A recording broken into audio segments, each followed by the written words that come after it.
I'm Hakeem. I'm going to be 16 years old now on January the 14th. I was born in the year 2001. I love playing soccer and watching soccer. My favorite soccer player is Cristiano Ronaldo. I played for a couple of clubs when I was about 10 years old. My physiotherapist Samir said I should give it a try. And it was working out so far until I hurt myself really bad. And my dad said I should try to find interest in some other activity because soccer is not the only thing out there. And he said I should try doing activities that involves my mind, not any physical. And I still really would love to play soccer for the team, but unfortunately I cannot because of my condition. So my name is Samir. I'm a physiotherapist at Red Cross War Memorial Children's Hospital. I've been working here for the last 13 years and I'm currently the head of department. So I've started off as a junior therapist and I've moved up steadily till I've become head of department. Are you still currently at G1? So I cover G1, but I cover the hemophilia clinic there. I've got another therapist that covers the ward. So would you mind telling us your role in my life as hemophiliac? What role did you play? I don't know, you should tell me what role I played. Well, I was very young, so... I've seen you now for the last 13 years. You started off as a naughty little boy. You've now been a big naughty boy. So I think my role has been to guide you and to assist you through the challenges that you faced with your condition of hemophilia.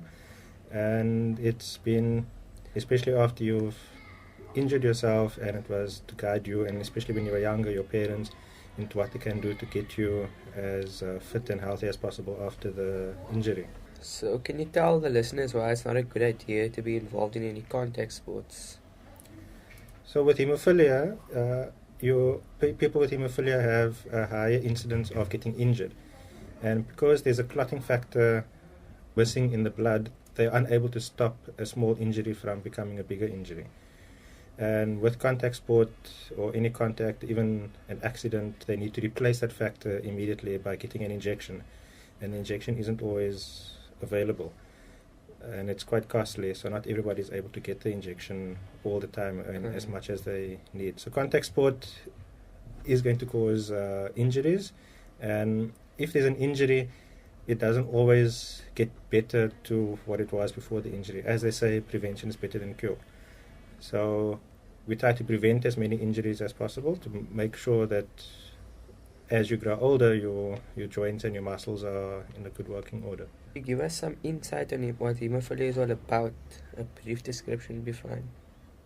So hemophilia is a clotting disorder, and it affects boys. So it's an inherited disorder that you get from the mother side of the genetic spectrum. It affects boys. If a very rare incident where the father is hemophiliac and the mother is the carrier of the gene, they have a chance that the daughter can also be hemophiliac. But that's a very rare incident.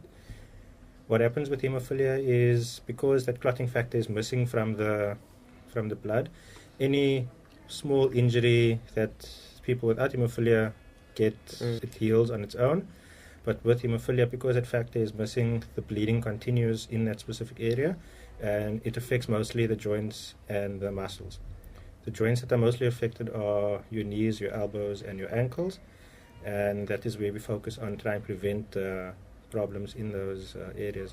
You can develop more serious life-threatening bleeds, such as bleeds in the head, bleeds in your abdomen, and those and your neck, for example. And those can also be life-threatening.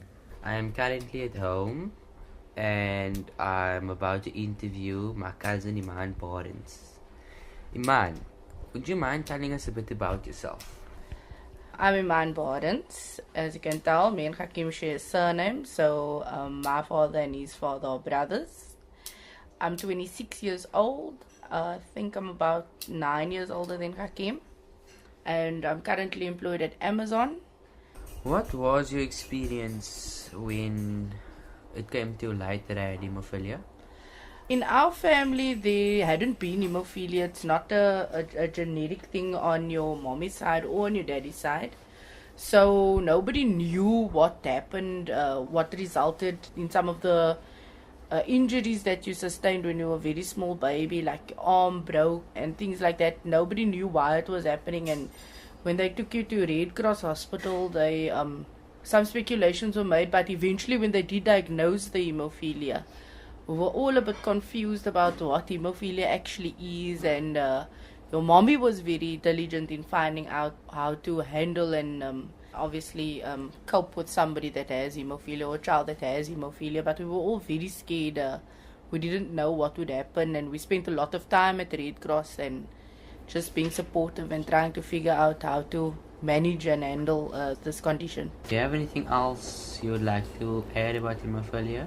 Hemophilia has done a lot for me in my life. For example, my daddy found out that if you donate blood, then you will continue to receive the factor well after you become a adult for free, because we donate, and then I'm up to about 28 donations already. Wow. Just to make sure that factor, because your mom explained that the factor is extremely expensive, and we don't want that to be a cost issue in your life. So yeah, that's about it about hemophilia. Okay, thank you very much, Iman. It was a pleasure having you. It was a pleasure speaking to you as well.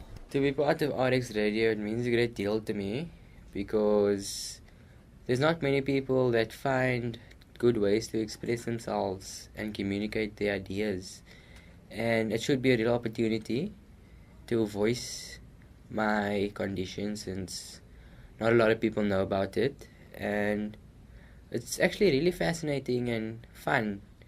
So what I plan to do is, if things don't go well in the medical field for me, which I plan to do one day, there's always a chance to go back to radio, and RX Radio is a great opportunity and it rocks. Yeah.